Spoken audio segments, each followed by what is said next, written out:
साथियों नमस्कार।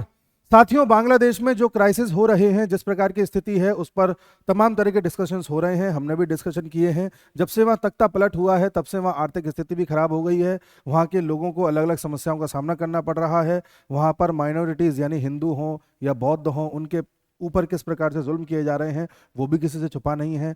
फिर भारत और चीन के प्रयासों से किस प्रकार से अराकन आर्मी अब बांग्लादेश में घुस रही है और बांग्लादेश में चढ़ाई करती चली जा रही है, उस पर भी हम कल वीडियो बना करके चर्चा कर चुके हैं। आज हम चर्चा करेंगे बांग्लादेश के आर्थिक पहलू का।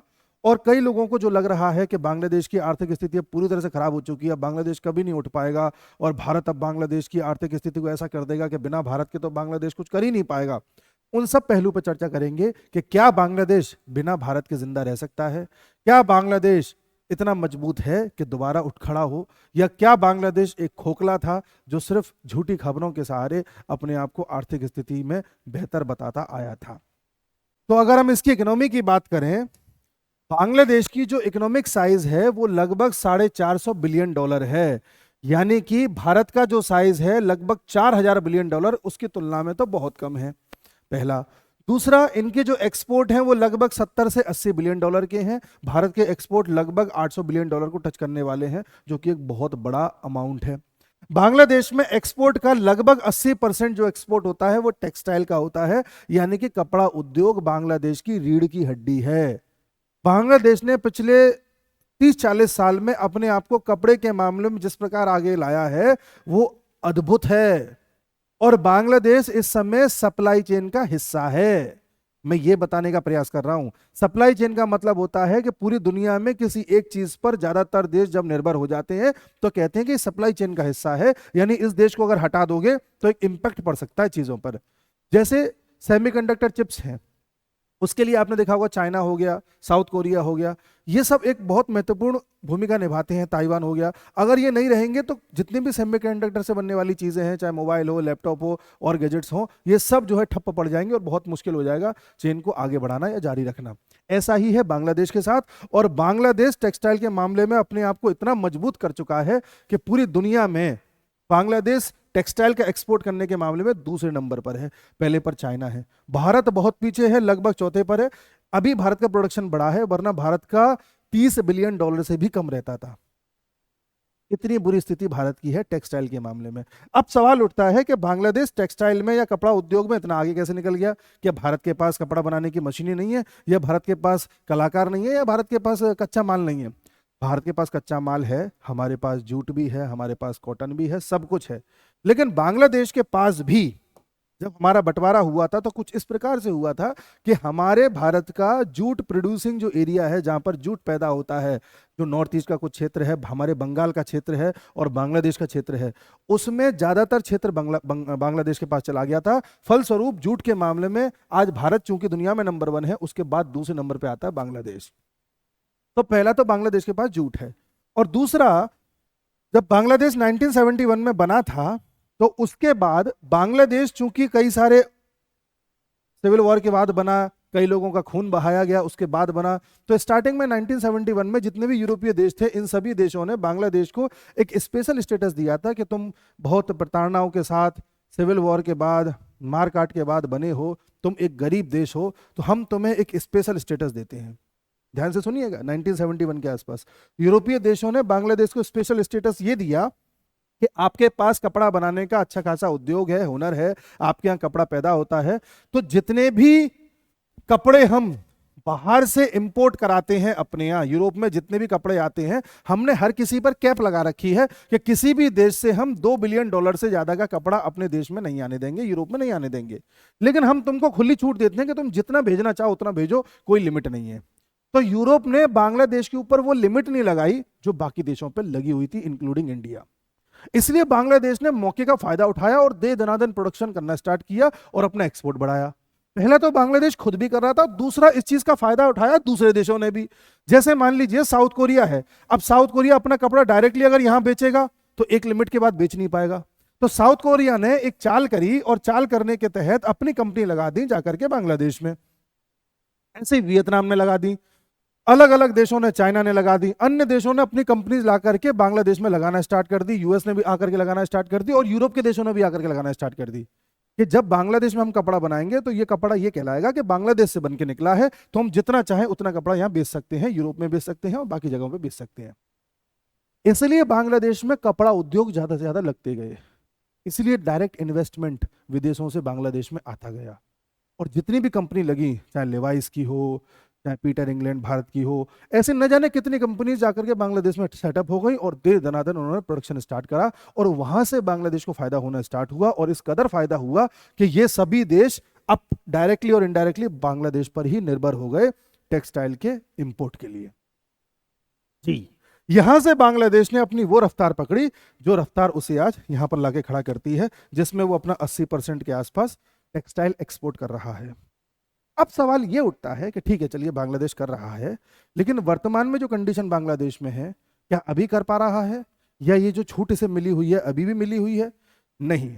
2005 में ये जो कैप लगाया हुआ था यूरोपीय देशों ने कि 2 बिलियन से ज्यादा हम किसी से नहीं लेंगे सिवाय बांग्लादेश के, ये कैप हटा दिया और अब कोई भी देश कितना भी माल यूरोप में बेच सकता है। अच्छा, ये जो कैप लगाई गई थी सभी देशों के लिए लगी हुई थी, लेकिन उस वक्त जो देश आजाद हुए थे, विशेष तौर पे सिविल वॉर के बाद, जिसमें तिमोर लेस्ट एक देश है वो भी एक शामिल था, मैं आपको अगर इसमें दिखाऊं तो यहाँ पर है तिमोर लेस्ट, ये भी एक देश शामिल था। यहाँ पर सीरिया लियोन एक देश है अफ्रीका में, ये भी शामिल था। तो इस देश को भी छूट दी गई, तिमोर लेस्ट को भी दी गई, लेकिन बांग्लादेश चूंकि एक एडवांटेजियस पोजीशन में था तो इसका सबसे ज्यादा फायदा बांग्लादेश को मिल गया। ये बात हमको पता होनी चाहिए। दूसरा, बांग्लादेश ने एक्सपोर्ट का भी अच्छा खासा अपना हब बना लिया था, एक्सपोर्ट करता था चिट्टागांव पोर्ट से। बांग्लादेश का ये जो पॉइंट है, ये वो पॉइंट है, ये पोर्ट है जहां से सबसे ज्यादा एक्सपोर्ट करता है बांग्लादेश, और इसी पोर्ट पर इस समय खतरा मंडरा रहा है। ये है सबसे महत्वपूर्ण पॉइंट। जो टेक्सटाइल इंडस्ट्री का हब बांग्लादेश है और जहां से वो भेज रहा है, और जिस पॉइंट से सबसे ज्यादा भेजता है, इस वक्त उस पर खतरा मंडरा रहा है। चलिए इस पर भी बात बाद में करेंगे। अब सवाल उठता है कि बांग्लादेश अगर टेक्सटाइल का हब है, सब कुछ है, तो बांग्लादेश की जो ग्रोथ है पर कैपिटा इनकम है वो किस तरह की है? आप जान के हैरान होंगे कि बांग्लादेश में एक व्यक्ति जितना पैसा कमाता है लगभग भारत में भी उतना ही कमाता है, भारत का थोड़ा सा ही आगे है बस। तो बांग्लादेश की प्रति व्यक्ति आय और भारत की प्रति व्यक्ति आय लगभग लगभग बराबर है। अभी बीच में बांग्लादेश की आगे ही हो गई थी, पाकिस्तान की तो बहुत पीछे है, बांग्लादेश से भी और भारत से भी। और पाकिस्तान की अगर आप वो देखेंगे इकोनॉमी, तो वो लगभग $350 बिलियन के आसपास है, 350 बिलियन, यानी बांग्लादेश से बहुत पीछे है पाकिस्तान इकोनॉमी के मामले में। ये एडवांटेज बांग्लादेश को मिला हुआ है। अब सवाल ये उठता है कि बांग्लादेश ठीक है ये सारी चीजें बना रहा है, देखिए भारत की इकोनॉमी का साइज $776 बिलियन जो भारत ने एक्सपोर्ट किया है, मैं उसकी बात कर रहा हूँ। ठीक है, टेक्सटाइल का मैं आपको डेटा दिखा चुका। इस वक्त बांग्लादेश में जो संकट आया हुआ है उससे सबसे ज्यादा फायदा भारत को हो सकता है। बांग्लादेश जो चीज अभी सबसे ज्यादा फेस कर रहा है वो है, बांग्लादेश में एक बैक्सिम को शटडाउन हुआ है। बैक्सिम को शटडाउन का मतलब होता है बांग्लादेश में एक बहुत बड़ा टेक्सटाइल इंडस्ट्रियल पार्क है, यानी एक बहुत बड़ा शहर है जहां पर लगभग 1400 छोटी बड़ी फैक्ट्रीज हैं जिनका काम सिर्फ और सिर्फ यही है कि कपड़ा बना करके तैयार करना और उसे फिर बेचना। 1400 लगभग फैक्ट्री है। इस वक्त ये बंद हो गया है, एक इसका बड़ा पोर्शन, और इसे ज्यादा नहीं, एक हफ्ता ही हुआ है। माना जाता है कि इतने बड़े क्षेत्र में लगभग 50 लाख लोग नौकरी करते हैं, उनमें से 2% लोगों की नौकरी जा चुकी है, मतलब 1 लाख लोगों की नौकरी जा चुकी है। इससे बांग्लादेश में अभी नौकरियों का क्राइसिस आया हुआ है। दूसरा, बांग्लादेश को सबसे ज्यादा जो फेस करना पड़ रहा है वो है इलेक्ट्रिसिटी क्राइसिस और फूड शॉर्टेज, क्योंकि बांग्लादेश भारत से जो मंगाता है वो नॉर्मल चीजें मंगाता है खाने पीने की, जिससे केवल गुजारा चल सके, जैसे शुगर मंगा ली, टमाटर मंगा लिए, आलू मंगा लिए। भारत ने चूंकि सप्लाई रोक दिया कई चीजों की, बांग्लादेश को ये फेस करना पड़ रहा है। और बांग्लादेश की जो ज्यादातर बिजली है वो भी भारत से जाती है, जिसमें अडानी की तरफ से लगभग 1400 मेगावाट जाती है, और इधर त्रिपुरा है, त्रिपुरा से भी एक बड़ा अमाउंट जाता है। तो त्रिपुरा से जितनी भी बिजली बांग्लादेश में जाती थी वो हमने पूरी तरह से रोक दी है। और अडानी ने, चूंकि उनके बिल अभी तक बांग्लादेश ने भरे नहीं है, तो अडानी ने भी जो बिजली भेजते थे उसका 50% रोक दिया है। लेकिन इससे बांग्लादेश को कोई खास फर्क नहीं पड़ा।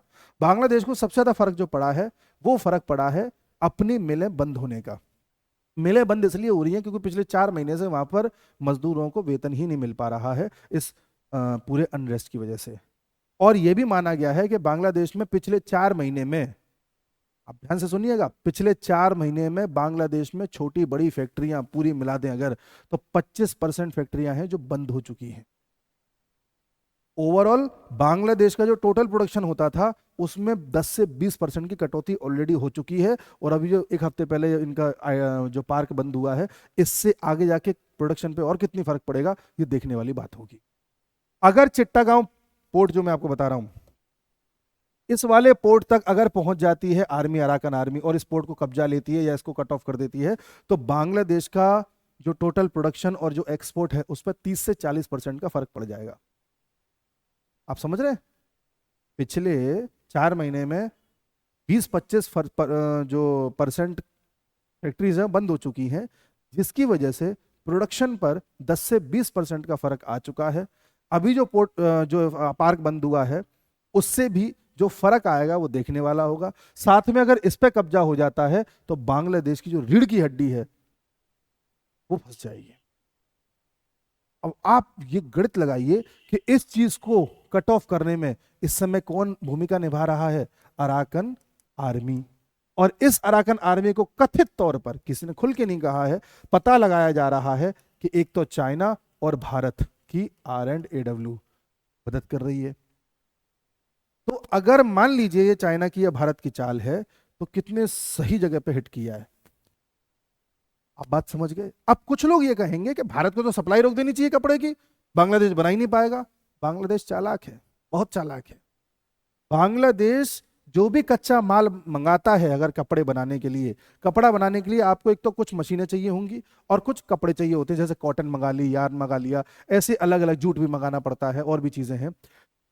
तो बांग्लादेश अपना लगभग 50% इंपोर्ट कपड़े का, कच्चे माल का, जिसे बाद में वो शर्ट पैंट बना के बेचता है, जो कच्चा माल जो मंगाता है उसका लगभग 50% अफ्रीका से मंगाता है।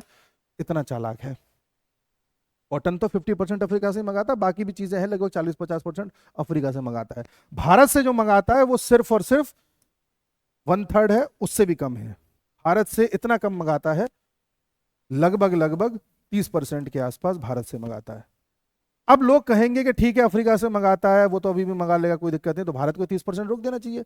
भारत अगर 30% रोक भी देगा तो उसे कोई फर्क नहीं पड़ेगा, क्योंकि फिर चाइना से मंगा लेगा। चाइना भी कॉटन में के मामले में बहुत आ गया। आप कहेंगे तो चाइना से तो दूर पड़ेगा, दूर नहीं पड़ेगा, ज्यादा दूर नहीं पड़ेगा। चाइना से अगर मान लीजिए शिप के माध्यम से आएगा भी तो ज्यादा फर्क इसलिए नहीं पड़ेगा क्योंकि भारत में भी जहां से कॉटन यहाँ पहुंचता है, या तो तमिलनाडु से पहुंचता है या गुजरात से पहुंचता है, क्योंकि कॉटन यहीं पर ज्यादा बनता है। तो यहाँ से भी पहुंचाने के लिए शिप लगता है, ऐसे करके यहाँ से भी शिप जाता है, यहाँ से भी शिप जाता है, तो बात वही पड़ जाएगी। अगर हम रेल के जरिए भी पहुंचाएंगे तब भी ट्रांसपोर्टेशन उतनी पड़ जाएगी, ज्यादा फर्क नहीं आएगा। भारत का सस्ता पड़ता है लेकिन बहुत ज्यादा फर्क नहीं आएगा। तो अगर भारत कॉटन की सप्लाई रोक दे, कच्चे माल की सप्लाई रोक दे, तब भी बांग्लादेश को फर्क नहीं पड़ेगा। आप कहेंगे फिर मशीनें जो लग रही हैं उसको कहां से आएंगी? वो भी तो चाहिए होंगी उसे भारत से। मशीनें भारत से लेता ही नहीं है, कच्चा माल लेता है अफ्रीका से, मशीनें लेता है चाइना से। आप देख रहे हैं चाइना से मशीनें सस्ती पड़ती हैं। इस लेवल का दिमाग लगाया बांग्लादेश ने। शेख हसीना जो बांग्लादेश के लिए कर रही थी वो बिल्कुल परफेक्ट था। उस लेडी ने बांग्लादेश को वहां ले जाके खड़ा कर दिया था कि एक टाइम पर बांग्लादेश की पर कैपिटा भारत से आगे निकल गई थी। उस लेडी ने बांग्लादेश की अर्थव्यवस्था को $450 बिलियन पहुंचा दिया। उस लेडी ने बांग्लादेश को उस स्थिति में खड़ा कर दिया कि भारत अगर चाहे भी सब सप्लाई रोक दे तब भी बांग्लादेश को फर्क नहीं पड़ेगा।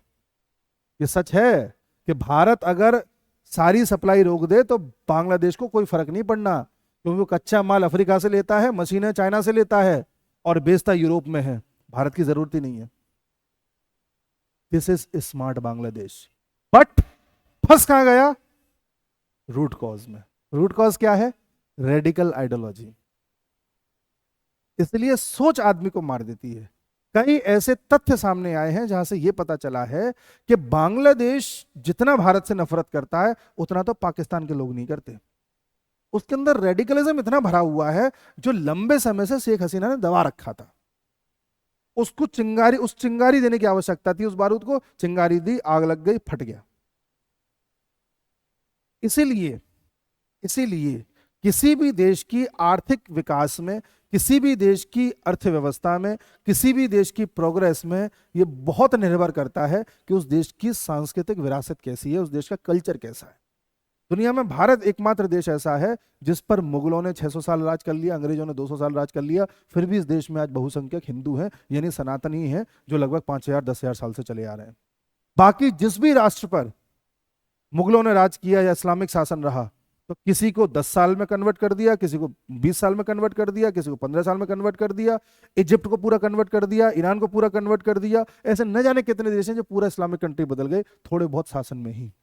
भारत इतने लंबे शासन में भी नहीं बदल पाया। ये भारत की सांस्कृतिक विरासत है, यही भारत की सॉफ्ट पावर है। लेकिन दिक्कत वहां है कि जब भारत अपनी इस वैल्यू को छोड़ करके जब यूरोपीय वैल्यू की तरफ आकर्षित होता है या रेडिकल आइडियोलॉजी को ज्यादा अपनाता है, तो भारत वहां फंसेगा। जितने भी इस्लामिक नेशन है जो आज प्रोग्रेस कर रहे हैं, चाहे यूएई को ले लें आप, चाहे सऊदी को ले लें आप, यहां जाकर के देखें, सब इस्लामिक हैं, पूरी तरह से इस्लाम को फॉलो करते हैं, इस्लाम के गढ़ हैं, लेकिन इतने फॉरवर्ड हो चुके हैं कि दिवाली भी मनाते हैं, हर तरीके की एक्सेप्टेंस भी है। अभी यूएई में भारत का एक मंदिर बना था, उस मंदिर को पहले ये लोग इस्लामिक स्टाइल में बनाने वाले थे, फिर वहीं के प्रिंस ने बोला कि इस्लामिक स्टाइल में क्यों बनाना, मंदिर जैसा बनता है वैसे बनाइए। तो उन लोगों में है एक्सेप्टेंस, इसलिए वो ग्रो कर रहे हैं, क्योंकि उन्हें पता चल गया था कि अगर हमने एक्सेप्टेंस नहीं रखी, अपने आप को मॉडर्नाइज नहीं किया, समय के साथ विचार नहीं बदले, तो हम कहीं के नहीं रहेंगे। पर कुछ लोग हैं जो बदलने को तैयार नहीं है, इसलिए उनका हाल वो होता है जो बांग्लादेश में हुआ है। अगर बांग्लादेश में रेडिकल आइडियोलॉजी के बारे में बात करें, तो आज बांग्लादेश जो बर्बाद हो रहा है वो उनकी आइडियोलॉजी की वजह से बर्बाद हो रहा है। और बांग्लादेश में जो हिंदू और बौद्ध झेल रहे हैं, वो अपनी कुछ कमियों की वजह से झेल रहे हैं। उनके अंदर जो कमी है कि भैया बटेंगे और बट करके जातियों में ही रहेंगे, ये हमारी कमियां हैं, उसकी वजह से हमें जो फेस करना पड़ रहा है वो हमें देखना चाहिए। तो बांग्लादेश अपने आप में एक ऐसा मॉडल है जो हमें बहुत कुछ सिखाता है। इसके कुछ पॉजिटिव्स भी हैं, कुछ नेगेटिव्स भी हैं, लेकिन इंडिया जो सिखाता है वो ये कि जब दुश्मन ज़्यादा हवा में उछलने लगे तो उसको ऐसी जगह पर हिट करो जहां से उसकी 40% इकोनॉमी अपने आप बैठ जाए। तुम्हें हमसे काम नहीं था, कोई दिक्कत नहीं है, पर हमारे बिना जी भी नहीं पाओगे। नमस्कार।